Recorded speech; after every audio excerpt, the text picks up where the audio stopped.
যে আমার জীবনে আমার আমল নামায় অন্য কোনো পাপ অপরাধ থাকুক বা না থাকুক, চেষ্টা করতে হবে কোনোটাই যেন না থাকে। আল্লাহ না করুন যদি কোনো অপরাধ থাকেও, আমার আমল নামার জন্য দুটি অপরাধ না থাকে। আল্লাহর জমিনে সবচেয়ে মহা অপরাধ, এই অপরাধটা এরকম যে এই অপরাধটাকে বলা যায় ক্ষমার অযোগ্য। আল্লাহর কাছে যত অপরাধ হতে পারে সকল অপরাধের মধ্যে একটা অপরাধ আছে, যেই অপরাধটা, যেই গুনাহটা, যেই পাপটা আল্লাহ রাব্বুল আলামিন ক্ষমা করবেন না, ঘোষণা করে দিয়েছেন এটা ক্ষমার অযোগ্য। আপনি যত ভালো কাজ করেন, যত নেকামল করেন, যত ইবাদত বন্দেগী করেন, যত তাসবিহ তেলাওয়াত করেন, যত কোরআন পড়েন, যত ওয়াজ মাহফিল শুনেন, যত ওয়াজ করেন, যত হজ করেন, যত উমরা করেন, যত ভালো কাজ করেন, আল্লাহ বলছেন লা ইয়াহবাতান্না আমালুক, অবশ্যই অবশ্যই আপনার আমল বরবাদ হয়ে যাবে, সমস্ত আমল ক্যান্সেল হয়ে যাবে, ডিলেট হয়ে যাবে, এগুলোর কোনো মূল্য বা ভ্যালু আল্লাহর কাছে হবে। সকল যুগের, সকল সমাজের, সকল দেশের, সকল ভাষার, একবারে সে আদম আলাইহিস সালাম থেকে নিয়ে শুরু করে আমাদের নবী মুহাম্মদ সাল্লাল্লাহু আলাইহি সাল্লাম শেষ নবী পর্যন্ত সকল নবী রাসূলদের প্রতি আল্লাহ রাব্বুল আলামিনের একটা কমন ফরমান ছিল, একটা কমন অর্ডার ছিল। নামাজের ক্ষেত্রে ব্যবধান ছিল। কোন নবী রাসূলের প্রতি আল্লাহ তাআলা 5 ওয়াক্ত নামাজ দিয়েছেন, তো কাউকে 1 ওয়াক্ত হয়তো দিয়েছেন। কারণ নামাজের ধরন একরকম ছিল, আরেকজনটা আরেক রকম ছিল। কোন নবী রাসূলকে আল্লাহ তাআলা একটা জিনিস ফরজ করেছেন, ওই জিনিসটা হয়তো অন্যদের উপরে ফরজ করেন নাই। কিন্তু এই একটা বিষয়ে আমাদের নবীজি সাল্লাল্লাহু আলাইহি সাল্লামকে আল্লাহ বলেছেন যে আপনার প্রতি আর আপনার আগে যত নবী রাসূল এসেছেন সবার প্রতি আল্লাহর আসমানি একটা কমন অর্ডার ছিল। সেটা কি? লা ইন আশরাকতা লা ইয়াহবাতান্না আমালুক ওয়া লা তাকুনান্না মিনাল খাসিরিন। হে রাসূল, কমন যে অর্ডার ছিল সেটা হলো, যদি আল্লাহর সঙ্গে শিরিক করেন, আল্লাহর কোনো পার্টনার সাব্যস্ত করেন, তাহলে আপনি যত ভালো কাজ করেন, যত নেকামল করেন, যত ইবাদত বন্দেগী করেন, যত তাসবিহ তেলাওয়াত করেন, যত কোরআন পড়েন, যত ওয়াজ মাহফিল শুনেন, যত ওয়াজ করেন, যত হজ করেন, যত উমরা করেন, যত ভালো কাজ করেন, আল্লাহ বলছেন লা ইয়াহবাতান্না আমালুক, অবশ্যই অবশ্যই আপনার আমল বরবাদ হয়ে যাবে, সমস্ত আমল ক্যান্সেল হয়ে যাবে, ডিলেট হয়ে যাবে, এগুলোর কোনো মূল্য বা ভ্যালু আল্লাহর কাছে হবে। ওয়ালা তাকুনান্না মিনাল খাসিরিন।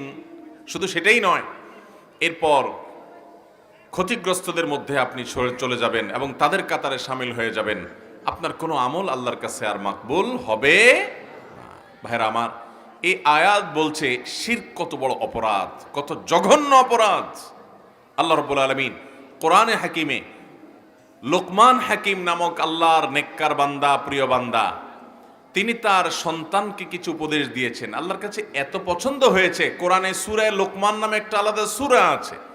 এই সূরাতে আল্লাহ তাআলা লোকমান হাকিম তার সন্তানকে কি কি উপদেশ দিয়েছেন, পৃথিবীর ইতিহাসের সকল বাবা মায়েরদের জন্য সেই উপদেশগুলো আল্লাহ তাআলা উল্লেখ করে আমাদের জন্য সেটা শিক্ষণীয় এবং অনুসরণীয় করে রেখেছেন।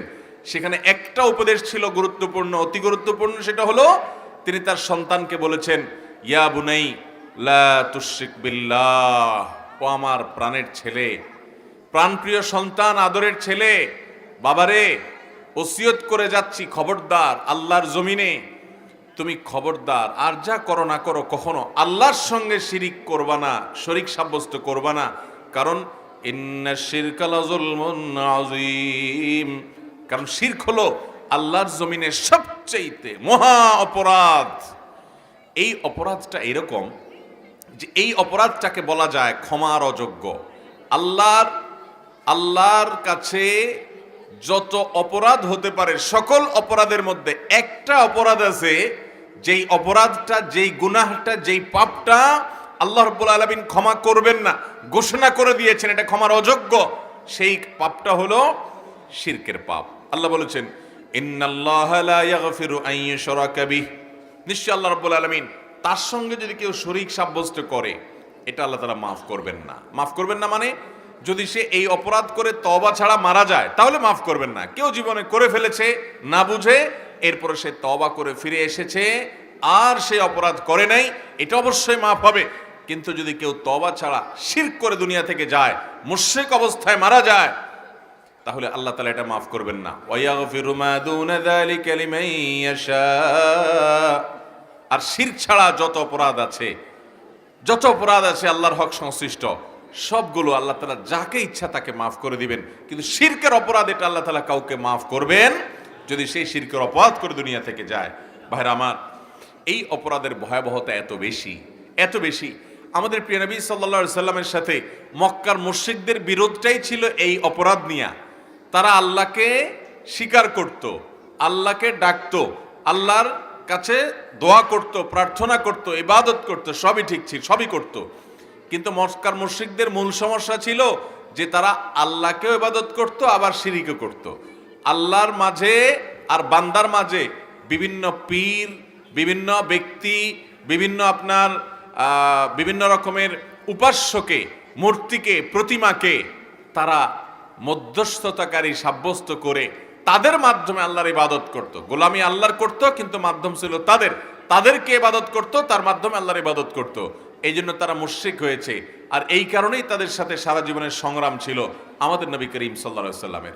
ভাইরা আমার, অন্য সব ধর্মের মানুষের সাথে মুসলমানদের, ঈমানদারদের, তাওহীদবাদীদের, একত্ববাদে বিশ্বাসী মানুষদের অন্যতম প্রধান পার্থক্যই হলো যে ওরা শিরক করে।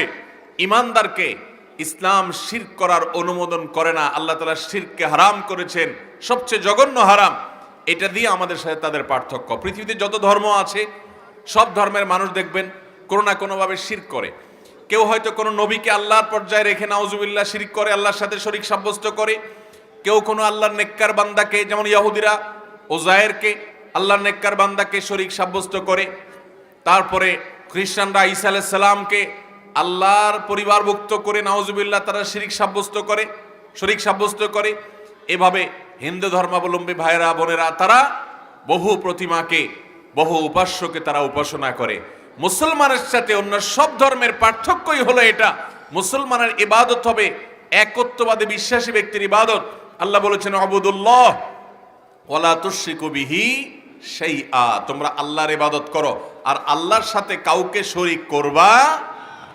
অতএব ভাইরা আমার, আমাদের এই সবকটা নিয়ে যেতে হবে আজ, যে আমার জীবনে, আমার আমল নামায় অন্য কোনো পাপ অপরাধ থাকুক বা না থাকুক, চেষ্টা করতে হবে কোনোটাই যেন না থাকে। আল্লাহ না করুন যদি কোনো অপরাধ থাকেও, আমার আমল নামার জন্য দুটি অপরাধ না থাকে। তার একটি হলো বান্দার হক, মানুষের পাওনা দেনা, মানুষকে ঠকানো, মানুষের প্রতি জুলুম করা, অবিচার করা, যে কোনোভাবে মানুষের হক নষ্ট করা, এটা যেন আমল নামায় না থাকে, কারণ এটা আল্লাহ মাফ করবেন না। আর সবচেয়ে বেশি ইমানদারের জন্য সতর্ক বার্তা হলো শিরকের বিষয়। শিরকের অপরাধ যেন আমার আমল নামায় কোনোভাবে না উঠে।